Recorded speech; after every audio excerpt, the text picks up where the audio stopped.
Hi guys, welcome back to Miscellaneous Pleasures. So this is this is Saturday. This is 28th of November. It's actually 21:23 IST. Uh, it's currently halftime in the Manchester City versus Burnley game, which is 3-0 at the moment for Man City. Obviously, they have been fantastic in this first half, and they have shown real intent, and I feel like Burnley have been rubbish. So there it is. Uh, and I think they're also missing their goalkeeper, but I mean it doesn't really matter because on the like, even with Pope playing, I think the score would still be 3-0, so it doesn't really like matter in that aspect. What else? Actually, yeah, this video is about, or this podcast, if you're listening it on podcast, it is about Manchester United versus Southampton sort of preview, predictions, predicted lineups, stuff like that. And also about the Liverpool versus Brighton game that just finished about an hour and a half ago, where there was this obviously VAR controversy. What else is new this week?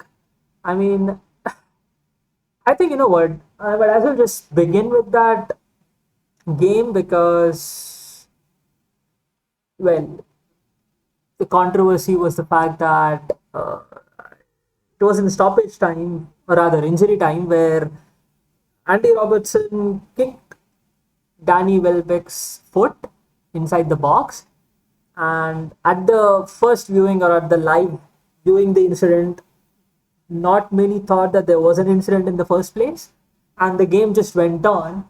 And then obviously it was brought back by VAR, and they were viewing the visuals, and then referee went to the pitch side monitor after the instructions from VAR, and then he awarded the penalty. So, was it a penalty in my opinion? Having seen all the decisions that have been taken this season and last season, I feel like that's a penalty. I mean, if you're going to talk about 10 years ago or 15 years ago or something like that, then probably not. But then this is 2020, and this is the sort of decisions that has been taken on a daily, weekly, game by game basis. So I don't see any fault in that aspect. But the obvious question here is, was the contact enough for it to be awarded a penalty?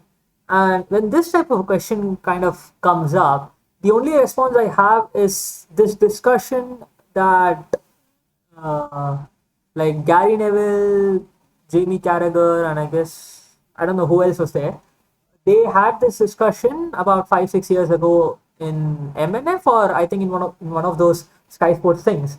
And the thing is, the question that you have to ask yourself is, do you want a scenario where an incident happens, somebody tackles somebody else, it's a foul every place in the pitch apart from the penalty box.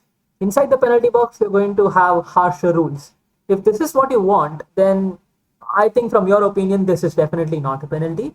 But then, from my point of view, this foul happens anywhere else on the pitch. Nobody asks a question why this is a foul, why has it been given a foul. Nobody asks this question, and they just move on with their thing. So point number one. So if you are the sort of person who thinks a foul that happens anywhere on the pitch, including the penalty area, if it's a foul, then it's a foul. That's it. Doesn't matter where it happens. Then if you're from that school of thought, then I think that's a penalty. Point number one. Point number two is that I have an issue with people saying that, oh, there was no contact there. Danny Welbeck took like 3 or 4 seconds to fall down and he was faking injury or whatever. I mean, forget the faking injury part. Uh, I'm so sorry. I did something. Did I do something? No, it's working fine. Yeah. Coming back to the thing. So, if you are a person who thinks that, uh, a person should fall down inside the penalty area, then that sort of a mentality from the referees is the main reason why diving happens. Like, if you don't have the need to fall down every time to get a penalty, to get a foul, then players won't go down. And the problem is, I have seen very rare instances in Premier League. I'm not going to talk about the other leagues. I'm sure it doesn't happen anywhere else as well. But let's just talk about the Premier League. I have rarely seen an incident in the Premier League where, a shirt pull or something like that has been given a penalty and the player doesn't fall down. And in all those type of scenarios, the reasoning that people come up with is that the player did not fall down. That's not enough contact. That's not enough of a foul to be deemed a penalty. That sort of a statement doesn't make sense to me.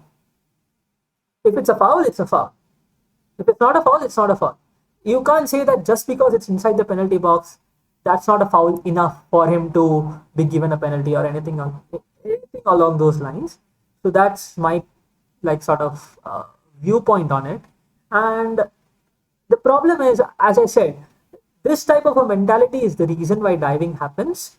And in my opinion, that sort of a foul has to be given a penalty. Like, the two things that has to be answered for that incident or a similar incident would be, did Andy Robertson get the ball? No. Did Andy Robertson kick Welbeck? Yes. Did Welbeck get to the ball before Andy Robertson? Yes, because Andy Robertson never actually touched the ball. And even if he did, it was after Danny Welbeck actually touched it. And you could also ask a question if you want to. Basically, the question would be, did Danny Welbeck want the contact to happen? Like, was he looking for the contact? I don't think he was, but think it doesn't. I mean, my opinion on whether uh, he was intending to do that is not really useful, because nobody really knows what he was intending to do. But I don't think he was intending to get a foul there. He was just trying to take the ball and basically create a chance for his team. And if, because all these four questions and these are the answers to these four questions, I feel like that's a penalty. Because if you kick a player, doesn't matter where you kick him, if you kick him in the foot, if you kick him, and by the way, that was not a soft kick, it wasn't like their feet just brushed, it was a proper kick. So that was not a yellow card offense in my opinion. I'm not going to go that far, but all I'm saying is that's a foul and that's a penalty. End of discussion. And if you have an issue with how VAR is being used, then I've already made a video. Actually, I did make a video, I did not make a podcast for that. So just check out my YouTube channel, you'll find the discussion there where I talk about VAR and my viewpoints on all those things. So that's that. And the thing is, actually, Michael Owen, I have actually quite a few issues with what Owen said today. Um but the one thing that he did say was, Liverpool's penalty that they got against West Ham, that was very soft. That was very soft. And I did go back and watch the replay, before making this video, because I just wanted to actually see what happened, because I don't remember the exact incident, even though I remember watching the game. And that was very soft. So if Liverpool are going to get a penalty for that, then they deserve to be given a penalty against them for Brighton. So as I said in the beginning, if this was 15 years ago, if you're going to make that sort of an argument, then well, that doesn't really matter, because even from that point of view, I don't think that's a penalty. But because this is 2020, because the type of decisions that we have been seeing in the Premier League for the past few seasons, I won't even say this type of an incident, if it happens without even VAR, the referee was standing right in front, he was standing about 5 to 10 yards away from the incident and exactly in his viewpoint. So that has to be given a penalty. There is no questions about this. So yeah, that's my viewpoint on this. What else? I mean, there were a couple of offside decisions for Liverpool, so they didn't really help their cause. I feel Liverpool weren't good today. Rather, they weren't great today. They were all right. They, I guess, controlled the game well. They did not really give Brighton too many chances. I remember a one-on-one situation in the first half, and then probably a couple of corners or something like that. And I guess Welbeck or the other guy, Connolly, they had a couple of moments here and there, but they didn't really concede chances. But the another problem that they did have was that they did not create chances. enough chances rather. And the one good, like not the one good, but the one that they took, the free kick towards the end of the game, 80th minute or something, where Mane scored, that was obviously an offside. So, excuse me. And the first offside, I mean, there is no really any sort of. I mean, you can't really say anything about the first offside, can you? Because nobody agrees with the rule, but I have the issue with the rule. I can't really have an issue with VAR for that, because the rule says, even if you are like millimeter offside, you are offside. If you're going to have that much precision, then you're going to have to give that as an offside. So, and that has been happening since last season. So I feel like at least it's consistent. So let's move on with our lives, and there's no really point talking about that type of an offside anymore. What else? What else? What else? Title race. I mean, it's unfair to talk about the title race now in the middle of a game week, because Spurs have, who do they have? They have a big game, right? Yeah, Spurs have Chelsea, and that game is obviously going to be extremely decisive. Mm, but if they manage to win it, people have to start talking about Spurs as a like strong title contenders, because Liverpool have 21 points from 10 games, and from their sort of standard that they have set for the last two seasons, with getting like 96 or 97 points, and then they got like 99 last season. I feel like 2.1 points per game, that sort of a thing is less. And if they keep this average, then they're going to end up with like 80 points. I think the exact number would be 79.8. So yeah, 80 points. So if Liverpool manage to have this average throughout the season and they finish with 80 points, I feel like there is a very real possibility, like 60-70% possibility, that somebody gets more than that. And I feel like Spurs would be the front runners for that. Chelsea, well, Chelsea depends on how they play, because they have a young as well as set of players who haven't actually played together a lot, and lot of new players. So what happens with that type of a thing, and what happens if there is injuries to key positions? These are all the factors that will like affect that. So yeah, I guess there are only three teams in my opinion who can win this league. I don't think Leicester or Everton or Aston Villa or Southampton or any of those teams, your what do you call them, dark horses. I don't think they have any chance whatsoever, because they are too inconsistent to win a Premier League. Liverpool, Chelsea, Spurs are the front runners. Man City. The thing with Manchester City is they have the capacity to win like 15 games in a row, basically. And that type of a run, like in the past 2 or 3 seasons, we have obviously seen City, Liverpool, even Manchester United go for that type of a run where they have just kept on winning with a couple of draws here and there. Like even United, like did it for a very like 3 months or something in Solskjaer's first season, the first half season that he had, and then last season after Bruno came, from like Feb till the end of the season, they had a very good run. We got like 32 points from 14 games.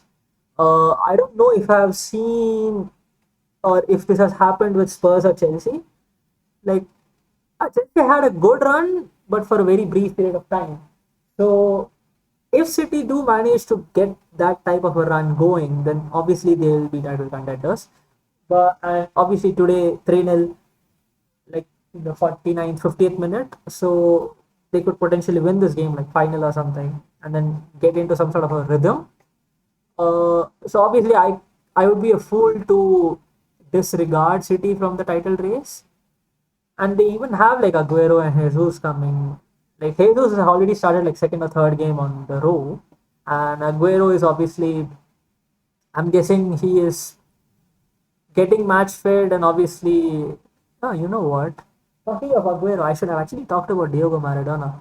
Like Wow, I was actually going to start the recording with that, but somehow I completely forgot today the whole thing. And yeah, when I was planning yesterday, I was actually thinking that I should start with that.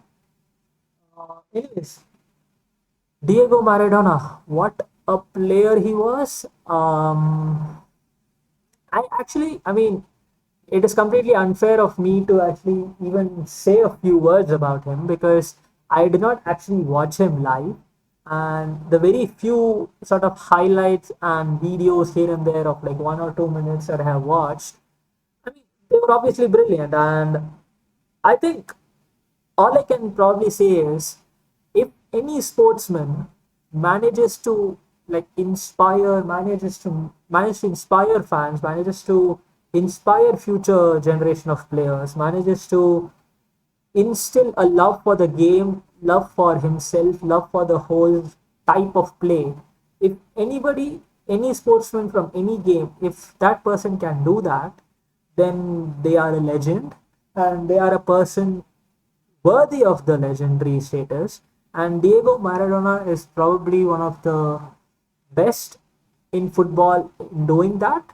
Like, if you listen to all the players, current and ex players and managers talking about how much they loved him, how much they used to like watch his games just for him, uh, and how like if you go into like if you talk to fans, I mean I don't talk to fans because most of them are in Europe and I don't find many in India. But if I see like tweets and Facebook comments and YouTube videos and stuff like that, like the amount of fans that actually started watching the game because of him, even my dad, right? I mean, I haven't actually talked to him about this yesterday or today, but I do know that he is not a football fan. He doesn't watch football. End of discussion. And even World Cups here and there, a game or two here and there, he watches. And but I have heard him talk about Maradona, Pele, people like that, and even he knows many more names from that type of an era, 70s, 80s, 90s. And if that type of player's name is known to my father, that's like that's like basically saying if he's a person who doesn't watch football, and even he knows how good a player he was, and even he has described before in the past like how he used to glide past players as if they weren't even there, going past like 6, 7 defenders to score a goal. Like, yeah, he was just brilliant. Like, as I said, worthy of the legendary status. If anybody was, and he was. And so, yeah, it's a great loss for the footballing world. And, you know, yeah, that's it. Like, it happens. Like, death is one of those, what do you call it? It's one of those things that is unavoidable. A quote from Mycroft Holmes from the Sherlock TV series. I can actually remember that. He basically says humans can be dependent on to do something. It is to die, and he says it in a very different context, in a very different type of a setting, and in a very different sort of a mood, basically. But that is actually sadly the truth that life ends and you can't really predict when it's going to happen.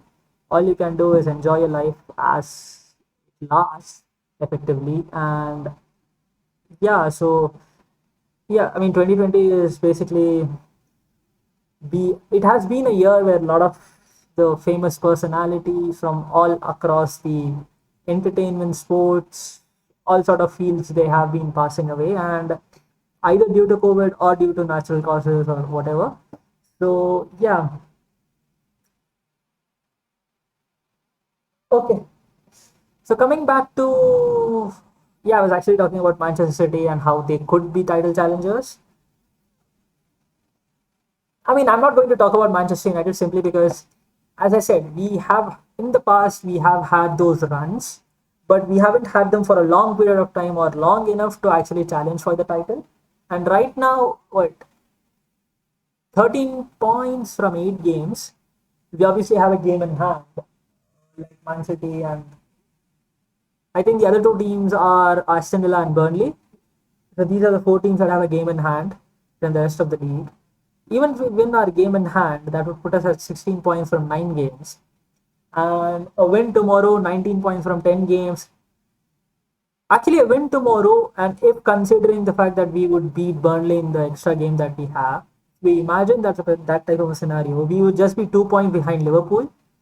When you remember, when you put this type of a scenario in place, you have to wonder, like, just 2 points from Liverpool. If Liverpool are considered to be title challengers, why not United?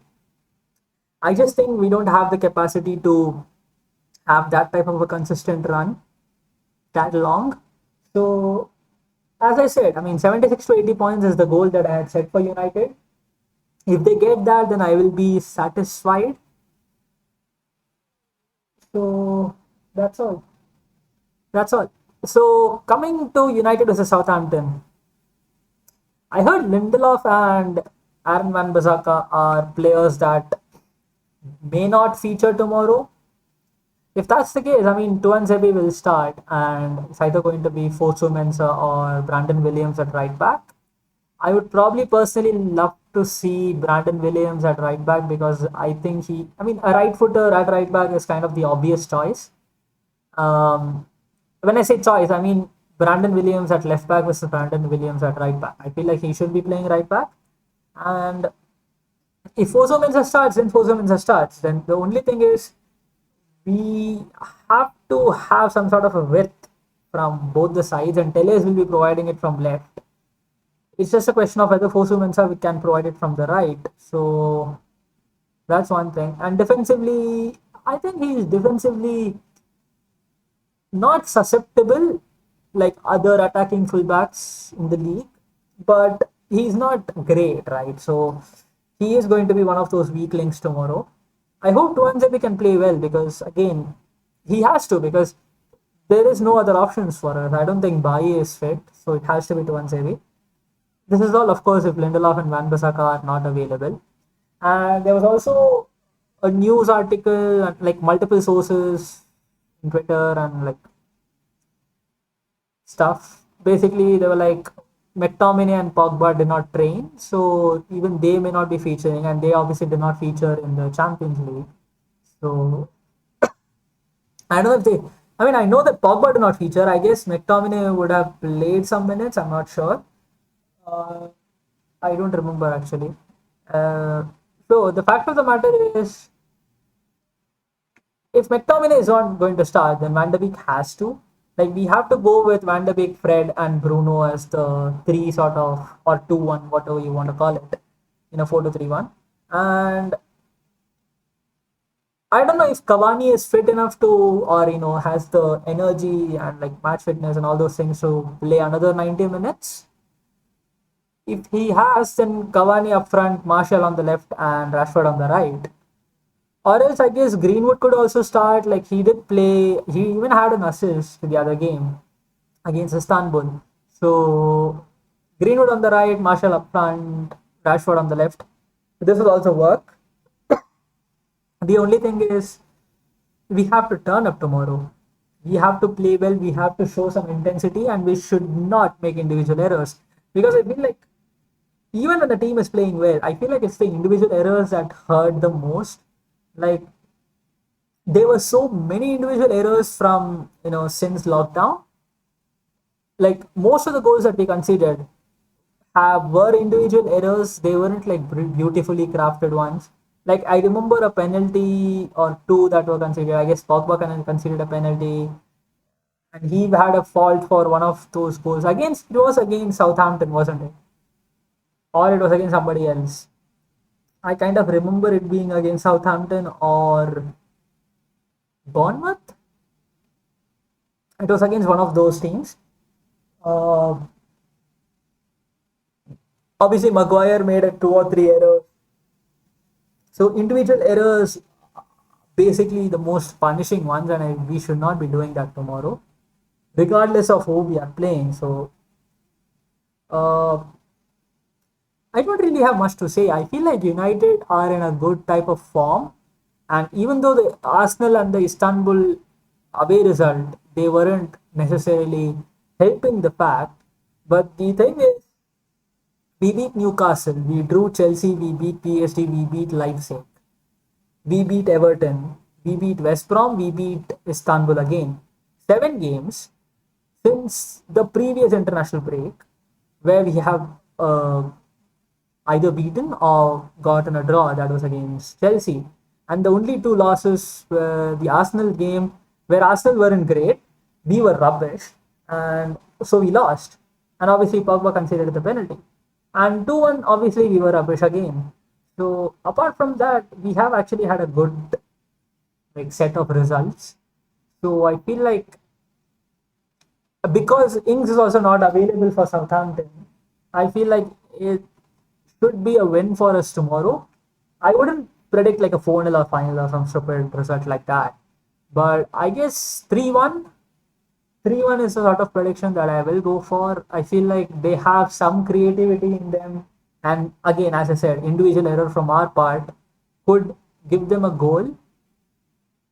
But I do feel like Bruno is in a mental sort of form as of the moment. So him plus the team setup that we do have, I feel like we should be getting a win tomorrow easily. 3-1, as I said, 3-1 is the result I'm going for United. And predicted lineup, as I said, if Lindelof and this guy, Van Bissaka are not there, then it has to be De Gea, Maguire, Tuanzebe as the two centre backs with Teles, and I think it should be Brandon Williams, but I am guessing it will be Fosu Mensah. And if McTominay is not there, it will be Fred, Van de Beek, and Bruno, because I don't think Solskjaer is going to start Matic. And depending on Cavani's fitness, it is either going to be Martial, Cavani, Rashford, or it is going to be Rashford, Martial, Greenwood. So yeah, that's all for this podcast. That's all for this video. I don't really have anything else to talk about. I mean, the City game is still 3-0. We have had a lot of injuries in the Premier League, and I've already talked about this. I don't want to repeat myself, but I think there should be like 5 substitutions even in the Premier League, but then the smaller clubs will not agree to that. So that's a shame. Is there anything else that has happened in the footballing world that I missed talking about? I can't think of any. Yeah, I can't think of any. So yeah, so that's the end of the content. Thanks for watching. Thanks for listening. Please like, share, and subscribe. Please do share the content, because I feel like with the already amount of people that are watching, I do get a lot of feedback and reviews for my reviews and my reactions and my videos. So they're all really helpful and motivating and stuff like that. So if you share the content, then more people will watch, which means more appreciation or feedback or criticism or whatever, which will obviously help me improve. So yeah, thank you so much for watching. Thank you so much for listening. Bye guys.